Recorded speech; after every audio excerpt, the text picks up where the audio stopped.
नमस्कार दोस्तों, मैं हूं वीरेंद्र गुप्ता। आप देख रहे हैं नमस्ते दिल्ली बीवीपी। आज सुबह की जो खबर है, जो दिल्ली की मुख्यमंत्री हैं सीएम रेखा गुप्ता, उनके ऊपर एक हमला किया गया। जब ये खबर आई तो शुरू में तो शायद विश्वास भी नहीं हुआ कि इस तरह का कैसे संभव है। लेकिन दोस्तों, मैं आपको बता दूं कि बुधवार के दिन जो दिल्ली की सीएम है रेखा गुप्ता जी, वो एक लोक अदालत लगाती हैं, जिसमें जो आम जनता है वो अपनी परेशानियां बताते हैं और जो रेखा गुप्ता जी हैं वो उनका समाधान करती हैं। ऐसा ही आज एक मौका था जिसमें अचानक एक शख्स ने, जो दिल्ली की सीएम है रेखा गुप्ता जी, उन पर हमला किया। अब अचानक इस हमले से स्थिति कुछ समझ में नहीं आई, किसी की कुछ समझ में नहीं आया।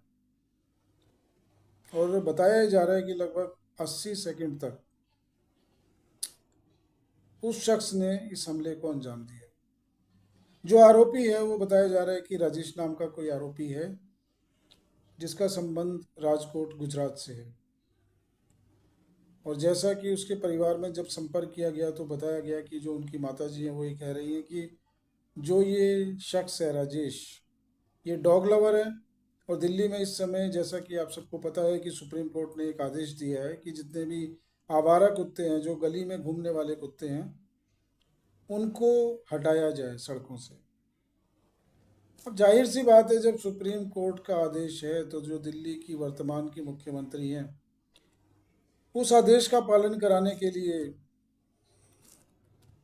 तत्पर होंगी। और जब एमसीडी को इस काम में लगाया गया तो जैसा कि खबरें आ रही हैं, सोशल मीडिया पे चल रही हैं कुछ रील्स, उसमें दिखाया जा रहा है कि एमसीडी के खिलाफ भी कुछ पशु प्रेमी सड़कों पर उतर आए हैं। एमसीडी की कुछ गाड़ियों में तोड़फोड़ करने की भी खबरें मिली हैं। इसके अलावा भी लोगों का आक्रोश नज़र आ रहा है इस मामले में। अब इस समय दिल्ली में देखिए दो धड़े बने हुए हैं। जो कि पशु प्रेमी हैं वो चाहते हैं कि जो आवारा कुत्ते हैं उनको इसी हालत में रहने दिया जाए, और जो दूसरे पक्ष के लोग हैं उनका ये कहना है कि दिल्ली में देखिए मासूम बच्चे भी हैं, महिलाएं भी हैं, उनकी सुरक्षा का भी एक बड़ा सवाल है। चलिए हम मुद्दे पर आते हैं। अब मुख्य मुद्दा तो ये है कि उस शख्स ने आखिर ये ऐसा किया क्यों। पुलिस की अभी तक की जांच पड़ताल में पता ये लग रहा है कि उस शख्स ने 2 दिन पहले से जो दिल्ली के मुख्यमंत्री रेखा गुप्ता जी, उनके घर की रेकी की थी। अब घर की भी रेकी की, जो उनका शालीमार बाग में जो घर स्थित है, इसके अलावा जो उनका ऑफिशियल निवास है उसकी भी रेकी की उसने। अब सवाल देखिए कई तैर रहे हैं हवा में कि क्या ये किसी बदला लेने की साजिश का नतीजा है, या जो स्ट्रीट डॉग्स हैं उनके समर्थन में ये कदम उठाया गया है। लेकिन सवाल ये भी उठता है कि गुजरात में रहने वाला शख्स, जिसका दिल्ली से कोई लेना देना ही नहीं है, क्या वो गुजरात से सिर्फ इसी बात के लिए दिल्ली आएगा और एक सोची समझी साजिश के तहत दिल्ली की मुख्यमंत्री पर हमला करेगा। सवाल ये भी उठता है कि इतनी बड़ी सुरक्षा के होते हुए भी आखिर कोई शख्स 80 सेकंड तक हमले को अंजाम देता रहा।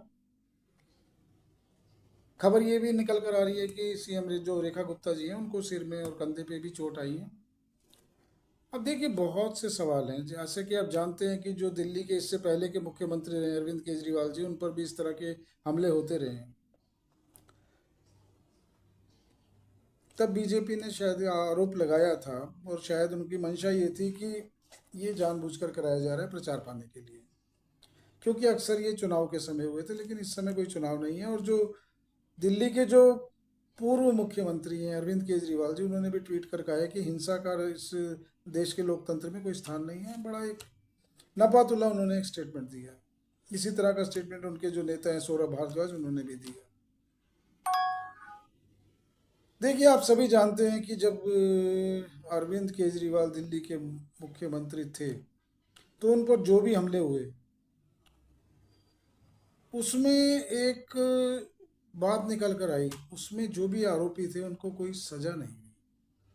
देखिए ये भी कई प्रश्न खड़े करता है कि आखिर जो नेता हैं उनको तो छोड़िए, उनके जो समर्थक हैं, उनके जो पार्टी कार्यकर्ता हैं, अगर वो आरोपी को कोई सजा भी नहीं दिला पाते तो ये एक गंभीर प्रश्न का विषय हो सकता है। अब अगर इसी तरह का कुछ काम इस घटना में भी होता है तो ये बीजेपी के खिलाफ भी कई गंभीर प्रश्न खड़े करेगा। क्योंकि अगर देखिए आरोपी को कोई सजा नहीं होती है, कोई एफआईआर में उसके खिलाफ कोई सख्त धाराओं में केस दर्ज नहीं होता है, या अंततः उसका परिणाम ये होता है कि आरोपी को छोड़ दिया जाता है, तो सवाल तो देखिए बीजेपी के ऊपर भी उठेंगे।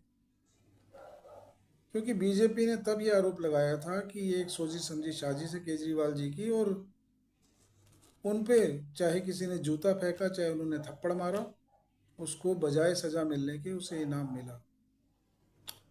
तो अगर ये सब होता है तो बीजेपी पे सवाल तो उठेंगे। अब देखिए किस तरह की परिस्थिति है, क्योंकि अभी एक देखिए बहुत शुरुआती समय है, क्योंकि आज ही की घटना है और अभी इसके क्या क्या इसके जो इसके परिणाम निकल कर आते हैं इस घटना के, वो धीरे धीरे पता चलेंगे कि किसकी साजिश है, कोई अ, अचानक से किया गया हमला है, या कोई सुनियोजित साजिश का हिस्सा है, या कोई राजनीतिक दल शामिल है। ये तो देखिए धीरे धीरे पता लगेगा। लेकिन इसने एक गंभीर सवाल खड़ा कर दिया है देश के लोकतंत्र पे, दिल्ली की पुलिस पर सवाल खड़ा कर दिया है, देश के गृह मंत्री अमित शाह पर सवाल खड़ा कर दिया है कि आखिर कोई एक मुख्यमंत्री इतना सुरक्षा से विहीन हो कैसे सकता है। देखिए दिल्ली के मुख्यमंत्री हैं, सुरक्षा चारों तरफ रहती है, और दूसरी पार्टियों को, विपक्ष को ये कहने का मौका मिल गया है कि जब दिल्ली का मुख्यमंत्री सुरक्षित नहीं है तो दिल्ली की, देश की जनता क्या सुरक्षित रहेगी। सवाल बहुत सारे खड़े हैं इस समय, और ये मैंने जैसे कि बताया कि एक शुरुआती, अभी जो खबर का विश्लेषण होना बाकी है और पूरा परिणाम निकलना बाकी है, 2-3 दिन में ये स्पष्ट हो जाएगा कि असल में हुआ क्या था। दोस्तों क्या आप सोचते हैं इस बारे में, आप हमें बताइए। क्या आपको लगता है कि ये किसी साजिश का हिस्सा है? क्या आपको लगता है कि किसी दल की इसमें संलिप्तता है? क्या आपको लगता है कि ये बीजेपी ने खुद पर भी अटैक कराया हो सकता है? बहुत से प्रश्न हैं। आपको जो भी लगता है हमें कमेंट्स के माध्यम से बताइए, हमें इंतज़ार रहेगा। देखते रहिए नमस्ते दिल्ली। फिर मिलेंगे किसी नए मुद्दे पर, तब तक के लिए नमस्कार।